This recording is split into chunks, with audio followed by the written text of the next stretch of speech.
Ang mga batang manonood ng Pinoy Expose ay gabayan lamang at dapat bantayan.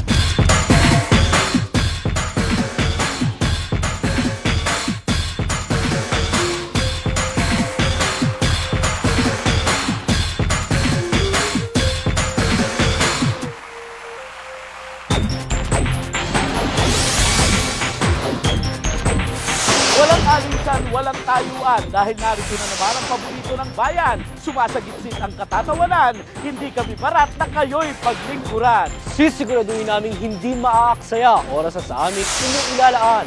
Dahil sa maikli nating pagsasamahan, hatid namin ay 100% na kaligayahan. At sa susunod na 30 minuto, kilalanin ang karakter ng mga Pilipino. Pa-cute, matalino, bano o sanggano, kasama yan dito. Hataw to the max, rampa to the extreme. Yan ang hatid namin. Walang sinisino, walang pinasanto. Kung sa palagay ninyo, kapitbahay nyo ay tao, aba, yayain na ninyo. Halika, nood tayo ng programang 100% Aliw ng Masang Pilipino. Yan tayo! Ang Pinoy Expose!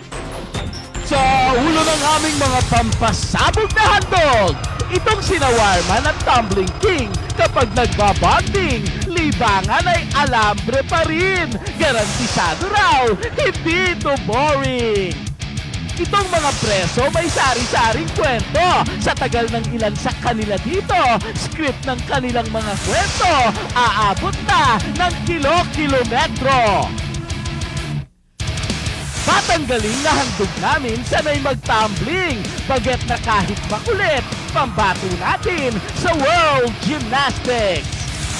Kapag utak ng Pinoy ang tumakbo, pati kanilang mga oto, gusto sariling imbento, iba't ibang pautot, nilalagay dito. Di matatawaran ang galing ng mga Pilipino. Kultura man, tradisyon at maging talento. Sa anumang larangan ay hindi paaawat. Dahil tunay tayong angat na angat. At ang inyong mga nakita ay prueba lang na ang Pinoy tunay na walang katapat. Dahil dito sa Pinoy Expose, bawal ang duwa At walang pinatpat.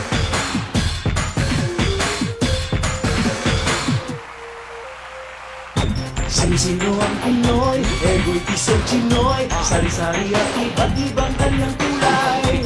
Sino ba ang Pinoy? Si Neneng o si Boy? Sari-sari at iba't ibang kanyang husay. Kahit anong larangan, kahit kailangan, kahit saan ay walang aakasan, lalaban yan.